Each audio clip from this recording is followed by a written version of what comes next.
My wife is recording. She's good at a lot of things. She's not that good at videography. All right, test 1, 2, 3. Hello.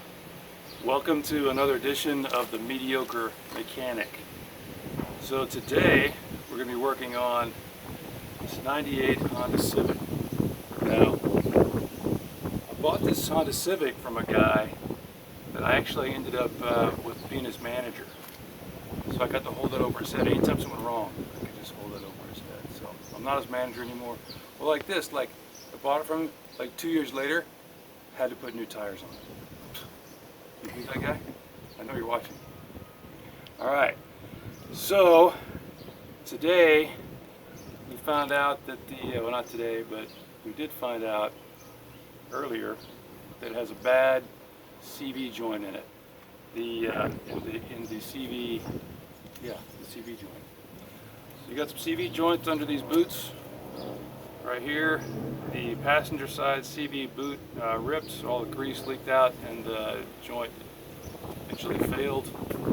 And I got some video, tried to show some of how it sounds when it goes bad.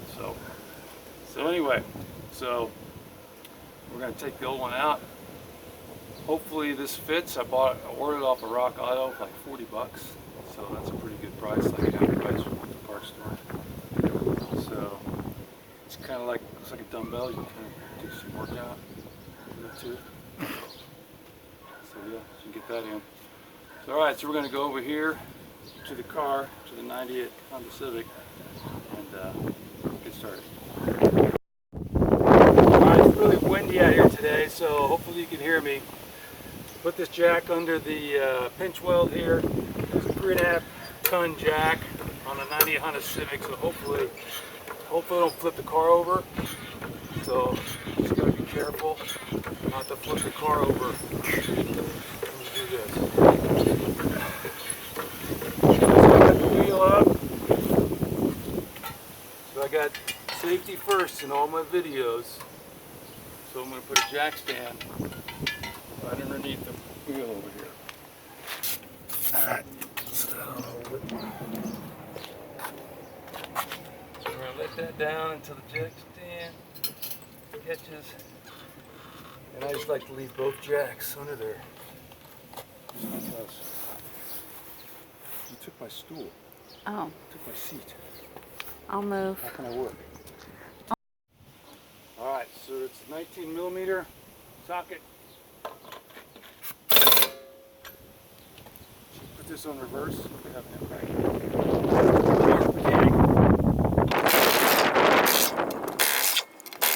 So my son had a really good impact wrench. He bought a house and moved and took all his tools, so I have to use mine, which it worked. It's not so good. Alright, wheel cover off. Put that over there.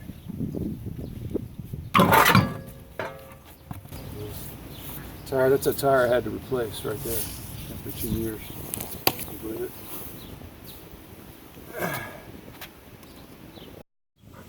Alright, so right in here we've got the tie rod end, and that is a 17 millimeter bolt, so we're going to take that out and then pop that tie rod end out of there so we can swing this out of the way. The camera. So if you can see in here, this boot is ripped and that caused the joint to fail. Alright, so now I'm going to take this axle nut off of here. Looks like they've kind of dimpled it in here to keep it in place, so we'll see if the impact can overcome that. I might have to bend that back out. 32 millimeter socket.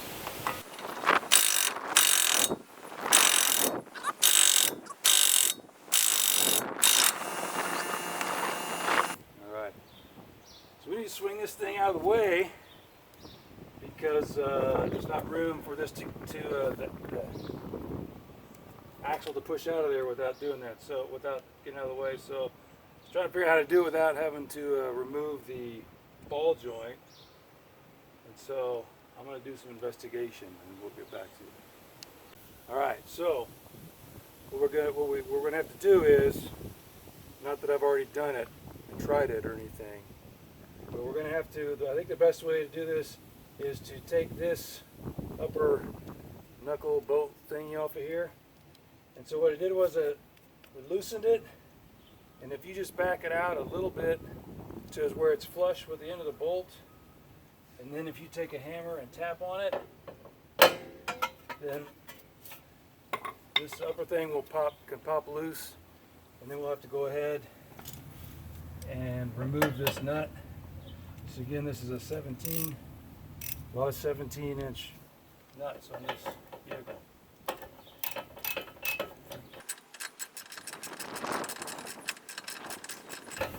You see in there?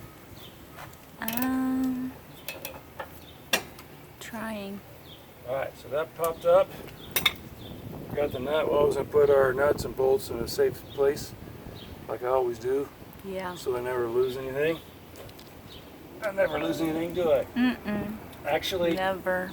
there's a cotter pin that has to be pulled out of here too before you take the bolt off of this.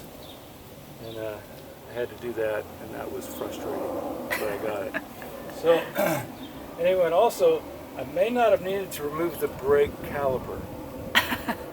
So I put that back on there just to see. We're going to see if we can do it with the caliper and everything off. Now, this would be a good time to change your brakes. If you're doing your brakes, you're already in here, you got your nut off, because this rotor looks like you have to, some rotors you have to remove the axle nut, and some you don't. This one you do, which is kind of a pain to get the rotor off. Oh, and also, to get this nut off of here, you need to put the tie rod in back into the steering knuckle, because when you try to turn it, it's just going to turn otherwise. So just set that tie rod in back in there and you'll be able to loosen that nut. We're just going to use something to tap that out.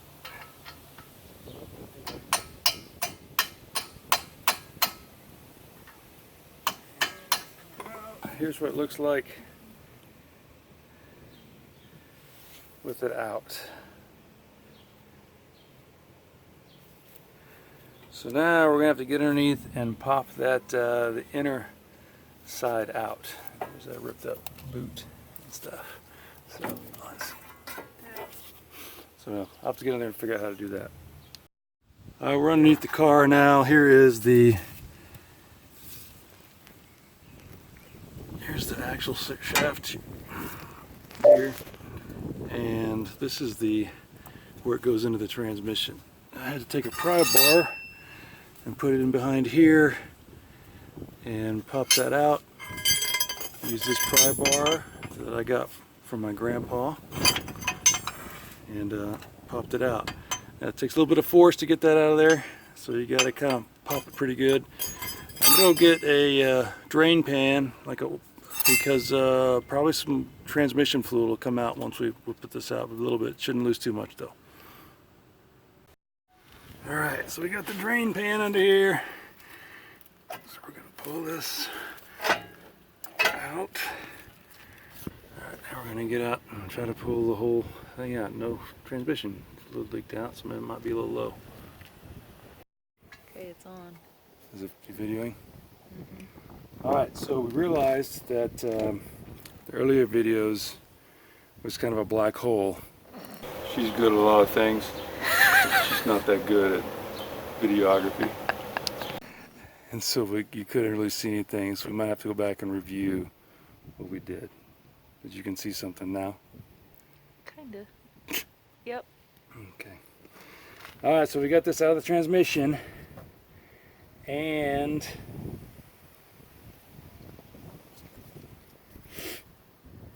out of the wheel, but it's not really wanting to. Oh, look at that. Is that gonna work?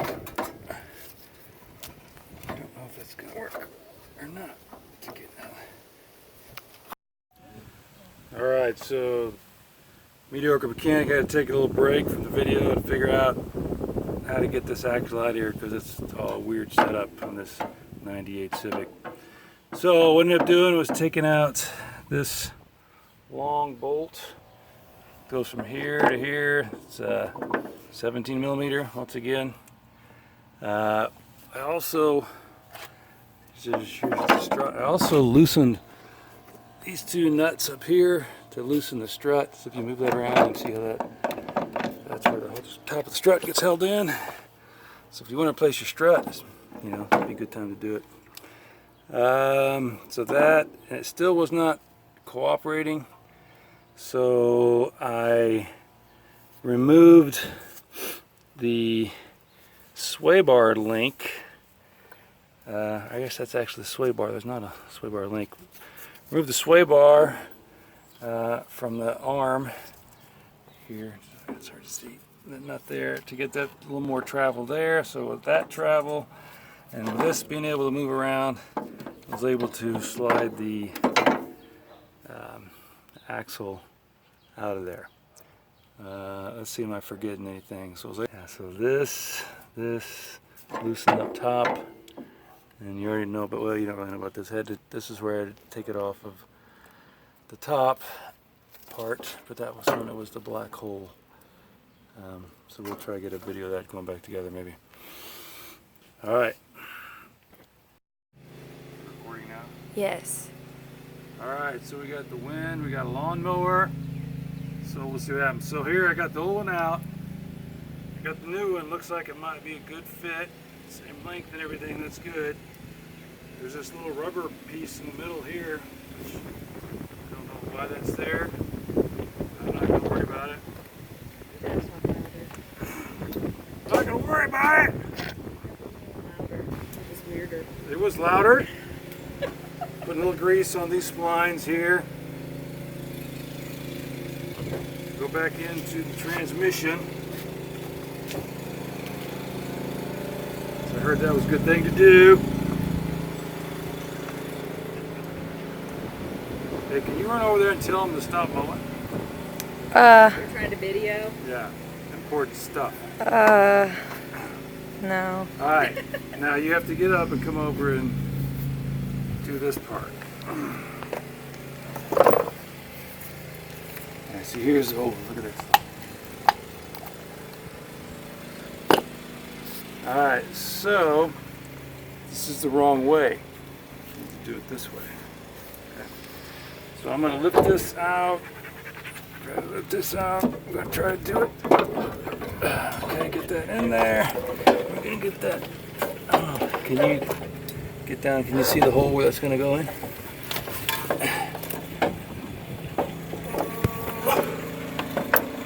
It's got to be lower.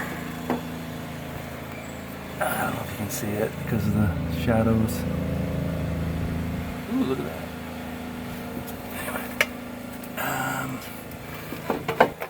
Okay. Alright, now we got it in the hole, but there's a little clip that has to be snapped in, so let's push a little bit.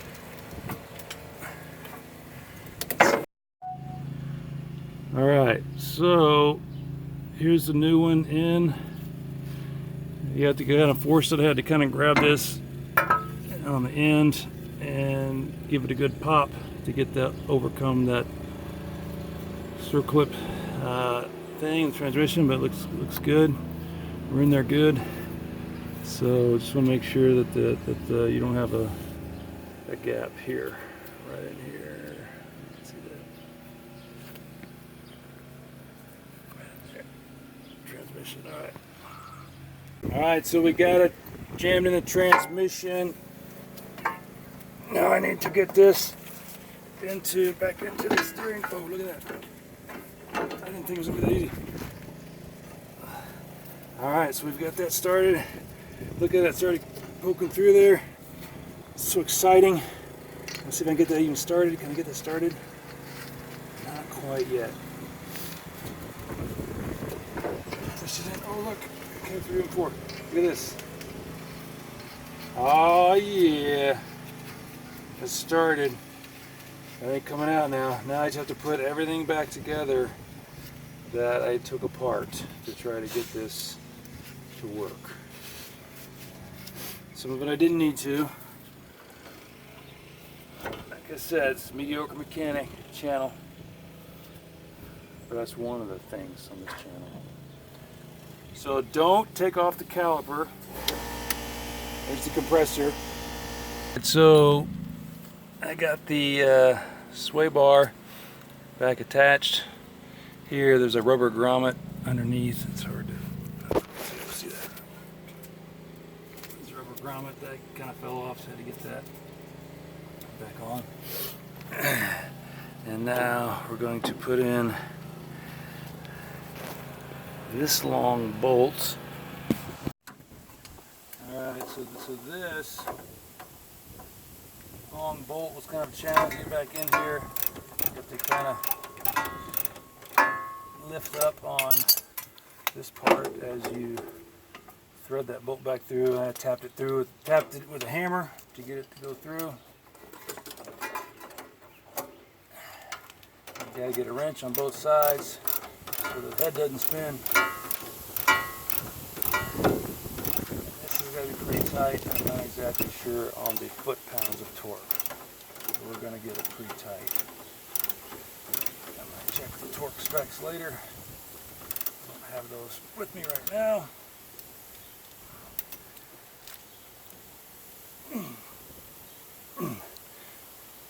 That's about 600 foot-pounds, right? That's a lot. All right, so we got that, and then we're gonna go on top here. Tighten these down. And it's a 14.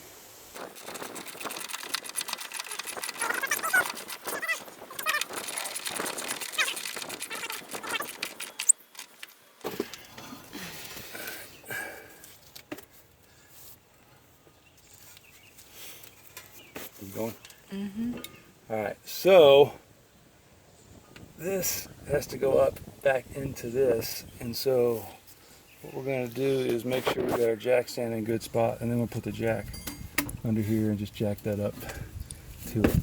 Pull that down over, because I don't think we're going to be able to get that up there the way it is right now. So I put the jack stand kind of under the A-arm and down here. So when I let the other jack down, kind of push this up enough to where I could push this down and get it started. So that's good. I'll just get a wrench on that. I'm gonna put the tie rod in back in over here. Just get that so we can tighten that up. That's the 17 again. Okay. All right, so we got that. I'm gonna put the caliper bolt back in that we didn't need to take off. Alright, so now we're putting the nut back on the tie rod end. That nut was missing, even though I have a perfect spot right for everything. Can you see there's a black hole? Kind of see it. We got a nut missing, had a crisis for a minute. And then we looked in the actual socket and it was stuck in there. That'd be a tip for you. Now I got a little bit of a problem because I think the shaft is spinning. So I'm gonna have to get the impact on it. Okay, so this has been a little bit of a rough one, even for the Mediocre Mechanic, or especially for the Mediocre Mechanic. So anyways, just as recap, because like we said earlier, I think we just got like a black hole on the initial videoing of when we were taking things apart. But in order to replace the CV half axle here, this whole piece here, you got to remove this nut here. That's a 17-millimeter nut on the tie rod end. To get that loose, actually be easier if you remove this nut first. That was easier. Remove this nut down to about flush, and you can tap this out with a hammer, and you can take the nut the rest of the way off. So you need to remove those. Also Ended up removing this nut here. There's another, the bolt head's on the other side over here. See there. And so that came out. You have to mess with your jack and kind of the suspension to get that out. The sway bar link, not the link, the sway bar connection here. There's a 12 millimeter nut on the underside here. I had to take that out while holding, using a 12 millimeter wrench inside of here to hold that so it didn't spin. What else? Oh yeah, then I removed these, or loosened these two nuts here off of the strut, and that allowed just give enough play to the strut where this could be pulled, the whole arm here could be pulled out, and then the strut could be kind of lifted and moved over so you could get the half axle out and then work the other one back in. Alright, so then tighten everything back up. I did put some, having a hard time finding some torque specs, but I did torque down the ones that I could. See this one, the axle nut's supposed to be like 135, 140, something like that, so I'll do that once I get the wheel back on. But anyway, yeah, so it's a little bit of a pain, but at least it's done. And so sometimes you just have to half axle things. Alright, later.